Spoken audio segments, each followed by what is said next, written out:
How we doing, everybody? This is Let's Be Real with Brad. Today we are going to be talking about the better version of New Mutants on Nightmare on Elm Street 3, Dream Warriors. Before we start off this review, like and share the video, subscribe to the channel if you have not already. It means the world to me that you are liking my videos and being subscribed to the channel. You guys are the best. Dream Warriors is a 1987 fantasy slasher film directed by Chuck Russell. The story was developed by Wes Craven and Bruce Wagner and is the third installment in the Nightmare on Elm Street series. It stars Heather Langenkamp, Patricia Arquette, Lawrence Fishburne, Priscilla Pointer, Craig Wasson, and Robert Englund as Freddy Krueger. This is my personal second best film of the Elm Street series, being one of the rare slasher film sequels that is quite good. The biggest reason for this is because of Wes Craven coming back to work on the project, working on the story and screenplay. The film feels more like the original film that we all love and enjoy, only this time it is darker, scarier, and more gruesome than we have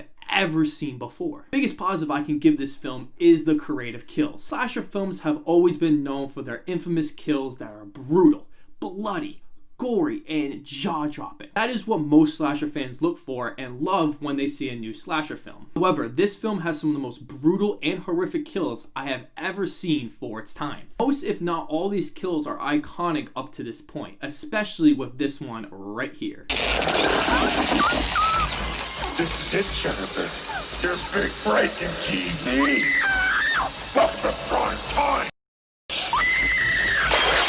They are so damn entertaining and my favorite of the entire series. Dream Warriors themselves are so cool and likable, as they are my favorite kids from all the Elm Street series. I root for all of them because of their cheerful and great personalities they all have. Most of them all get a simple backstory that works in story and writing going along in the film. It's their true horrors in real life, and adding Freddy to that makes for a disaster. All of them have their own special and unique talents they can use within the dream world that was highly creative and fun to use to take down Freddy. Chuck Russell does a solid job in his directing, taking over from Jack Sholder on the previous film. He does an awesome job specifically with the kills and horror elements throughout. Some of the most iconic and memorable shots of the whole franchise, which are superb. It's a very underrated aspect to the success of this film. Music is also excellent as well from Angelo Badalamenti, as it adds to the dreamlike world of screeching horror that can create. It is just barely below the original film score in terms of quality. Cinematography is great in the film with a creepy and disgusting look to the film. The dream sequences look great with this cloudy, dark atmosphere. Film will only look better with more updated transfers down the line. There is a level of dark humor that is deliberately used within the film, as it is more self-aware in its silliness, but also makes the longevity and contemporary look of the film stronger because the film is outdated and cheesy, but the dark humor makes up for it. Freddy's lines are fantastic, with many of his puns to be truly some of his best.